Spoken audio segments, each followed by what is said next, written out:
Connor, any and all pronouns from Kentucky, here to talk about gender abolitionism. What is your specific question or comment? So I wanted to, I guess, well, okay. First of all, at the beginning of the show, you all asked what was Jesus said to do. I just wanted to throw in my bone as an icebreaker. If he was real, his dad was God, so he only had XX chromosomes, and then he's a man, so he came to be trans. But besides that, sorry.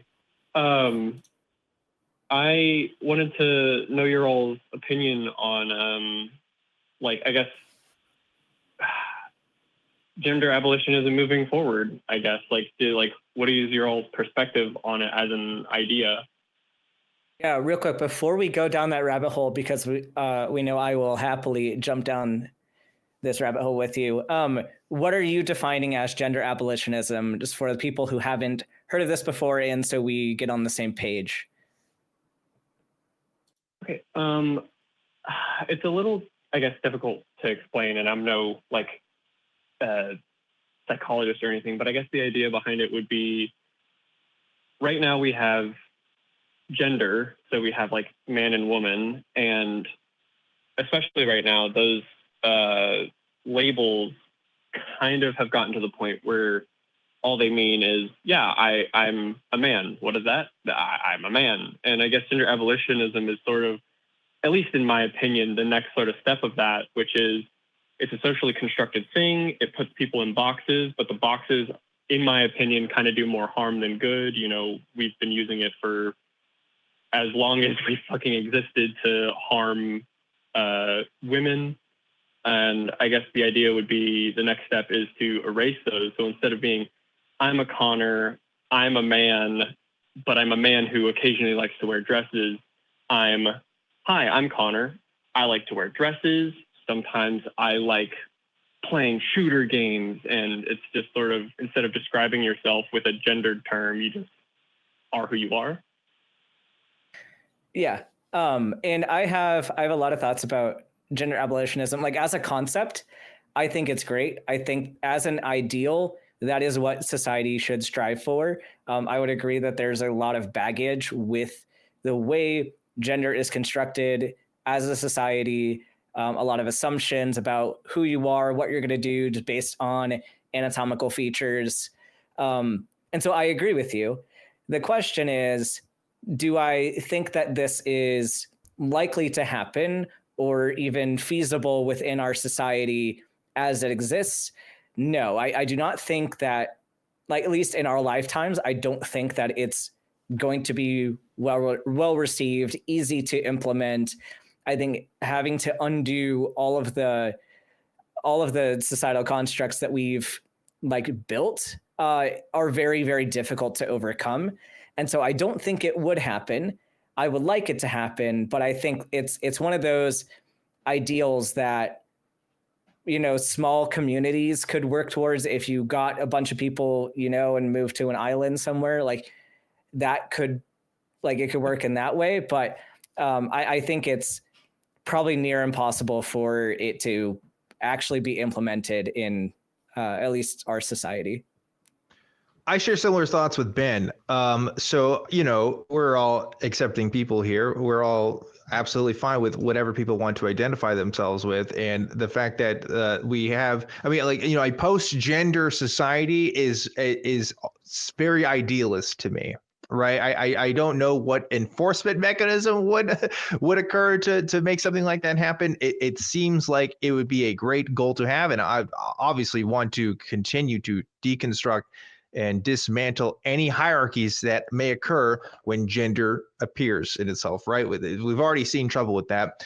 It's hard for me to understand a world where that idea of gender gets completely taken away from people. I will, you know, if being a gender abolitionist means to continue to dismantle those hierarchies that are present in gender, then yes, I am a gender abolitionist by that definition. But as far as what world would that look like if there are no genders, I don't know if that's even gonna ever be a thing. So I don't know if that's something that I'd want to shoot for.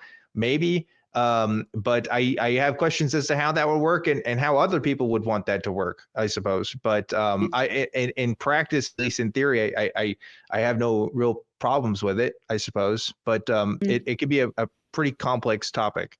Right. So what about you, Sydney? I think the one place that I would really like to see that happen is in law. I would like for legal rules and laws and clauses being made based on gender to disappear. I don't think necessarily that there's anything wrong with people identifying as a gender. I've always enjoyed, being a woman, but I also enjoy that other people have the opportunity to experience what it's like to be a woman, even if when they were born, that wasn't the gender that they were assigned. I don't think that gatekeeping being a woman or a man is necessary at all. I don't think there's any point to telling somebody they're not enough of a man or enough of a woman in order to, identify as those things. But I think it would be interesting to have laws that don't differentiate and have different rules for men and for women. I think that would be neat. Unfortunately, I don't necessarily think that we're headed in that direction, which is a bummer.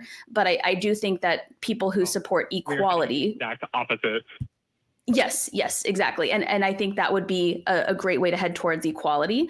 But in terms of people identifying as men or women, I don't see that being a problem. I also don't see it identifying as neither or non-binary as being an issue. I think it's being made an issue that doesn't need to be an issue. And I think that identifying as genders could potentially just be one more way to identify yourself as a person, but it's not something that should be as weaponized as it is currently. And I would like to see the weaponization of that disappear. In terms of the actual terminology and use of genders, I don't think that'll ever disappear, but I would love to see the weaponization of it disappear, whether it's pro or anti or for or against a certain gender. I would love to see uniformity in laws created and equality created.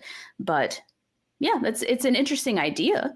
I'd be curious if there were any cultures around the world, even ones, that maybe haven't been visited by many outside populations or outside like scientists. Maybe there's one on an island somewhere that doesn't even know gender exists, something like that. But I don't see that ever being a real thing. But I would love to see it in terms of control and law and weaponization.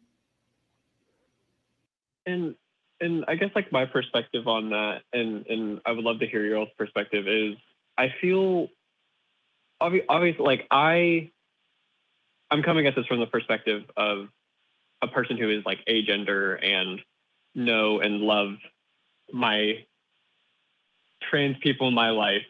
And I guess like the thing that I look at it as is I feel like there's a sort of inherent weaponization, or maybe not weaponization, but there's inherent problems with just the concept of gender, where it is something that can be very beautiful. It can be very beautiful for a person to identify as a man or a woman and come out and like find themselves in that way.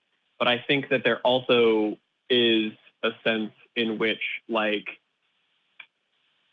first of all, dysphoria existing, I feel, is almost just a product of gender existing, not necessarily dysmorphia. I feel like if you dropped a person on an island and they grew up there and they never heard of man or woman, they could still be like, yeah, I don't really like having these things on my chest or on my crotch. I want them gone. Right. But, you wouldn't necessarily get a person who's like, I feel horrible wearing dresses. I really want to wear pants. Because they would just wear pants and be cool. Like they don't have to be like, I'm a man, I have to be a man. But I guess maybe you'll have a different perspective on that. And I'd love to hear that. So somebody put in the chat a comment that I thought was interesting. ROBTBO, so Robtbo perhaps, said, gender distinctions are generalizations. We fucked up when we started pretending that they're rules. Yeah, and this is where it gets really complicated, because I'm a trans person as well. And so like I see a lot of this nuance, and where I definitely agree, like going back to my initial point, I agree that it's an ideal that we should strive for, that your gender should be personal to you, and it shouldn't determine any assumptions made about you. It shouldn't determine like anything else in how you interact with people or the society around you. Unfortunately, the fact that this is so ingrained in our society, like there isn't a way now that you can get through society without performing gender. And I use that term intentionally for people who don't hear it a lot, like because gender implies like the way that you interact with society, you perform your gender. Right. And whether you want to do it or not. Whether you want to or not. And so even if we agree like, hey, you don't have to exist within these confines, you still have assumptions made about you based on how you perform your gender. Right. And even if you don't want to do those things, like you have to decide what consequences are you willing to accept for how you perform in society. Like if I grew out my hair, if I wore a dress, if I did all these things, like, sure, I would still be myself. I would still be a man. I'd still be a trans man. But I might be she, heard more. I might be treated differently in a way that I don't want to be. And no, I don't think that that should be the standard. I don't think that that should be the assumption. But since it is, I have to live in a way that is the most, or like the least distressing for me and how I interact with people. So that's where I say, yes, I think that this is how it should be. I don't think it's going to happen. I don't think it's reasonable to expect that from other people. And we have to just make the best decisions with what we have in our society. And there's also, people think that it's men versus women versus non-binary people. Even within gender structures, there is like there's gatekeeping, there's generalization. So I am a cis, straight, white woman, and when I cut my hair or when I do certain things that are considered not feminine, other women will tell me that I'm not feminine enough. Other women will tell me like, oh, they don't say this anymore because I'm married, but they would say, you'll never find a husband doing this. You'll never, accept your feminine nature doing this. This is not female. This is unnatural. So it's interesting because even if we were to somehow find peace between the genders, just neutral existence between the genders, within the genders, you'll still find men telling other men they're not manly enough, they're not macho enough, right? Like the whole entire red pill section of the internet and society exists because men like to tell other men that they're not man enough. And the trad wife sort of things that are happening on the internet are a lot of times women telling other women that by having a job or by having a career, or by having an education, not all of them, but many of them say that makes you less feminine, that makes you less of a wife or a woman. And so I think that's also just a very interesting analyzation of, even if we were to find peace among men, women, non-binary, trans, we would still need to work within those genders to find peace within themselves. Yeah, so many layers. It's a very complex question. I wanted to kind of both touch on, it's interesting because I can kind of go four ways at once. Because one of the things I wanted to say, it's answering a question Dan asked earlier, but also kind of touching on points that both you, Sydney, and Ben made, and also what was his name, Rob, made in chat, which is like you asked earlier, Dan, like how do we enforce this? What does that even look like? I don't think it's something that we would enforce, and I don't think it's necessarily unrealistic. I do think it's unrealistic to expect it in even my lifetime, and I'm a 21-year-old, so I don't think it's happening under this government. We've got to get over this fucking hurdle first before we even try for shit like this. But I don't think it comes down to enforcement, like someone's like, I'm a man, and you go, yeah, all right.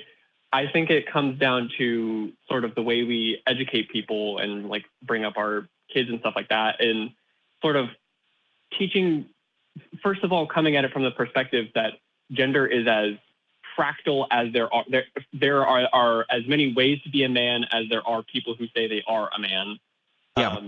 And sort of touching on what you said, Sydney, which is, kind of going back to like, oh, it's very beautiful to embrace your femininity, but it can also be a really harmful thing because you cut your hair short and someone says, you are not filling this role that women should fill. And I feel like that is sort of where gender can be very harmful, is someone who doesn't want to be non-binary, like wants to be like, yeah, I'm a woman, or like, for example, my boyfriend, long hair, loves the color pink, wears Crocs, but doesn't wear dresses. Like, so, but like people would come at him and be like, you know, these various things make you less of a man. And I think that like that is where gender can be pretty harmful. Right. Yes. Coming at it from an educational perspective of like teaching our children, teaching the people around us, trying to build that sort of community of gender is as fractal as there are people. And then eventually that can move into, if everybody has their own gender, that is, I am Connor gender, you are Ben gender, you are Dan gender, what does it mean to be a man anymore? Then we can move towards the next step of, if it's as fractal as there are people, then maybe that label isn't useful anymore. Sure. And what happens, the reason why most people who encounter gender abolitionism, in my experience, who are also already familiar with other feminist concepts, are rather in agreement, is because the methods by which gender abolitionism presents itself is the same methods by which modern feminism is also doing, that being the de-emphasis of gender roles, right? The de-emphasis of gender, again, as a hierarchical principle, as something by which to organize ourselves within society, right? We are slowly, at least sometimes it doesn't feel like it every day, but truly, statistically, we've shown that, people are doing the same kinds of roles and are performing the same kinds of things, regardless of gender identity. So the goals of a gender abolitionist, and what most of us would consider to be what feminism tries for today, again, that's complicated depending on what you mean by feminist. But the point is, they're kind of one and the same. The difference is the end conclusion, whether gender is even a useful construct by which any of us should be using to identify with ourselves at all. And that's one that gives me pause. And I don't know. I couldn't tell you the answer to, Connor. I don't know. But it is fascinating to look at. And of course, I will always continue to, again, do what I can to prove that, hey, gender is as socially constructed as it was since the day we humans first thought about it. And so with that, I'm comfortable with, continue to do what I already do.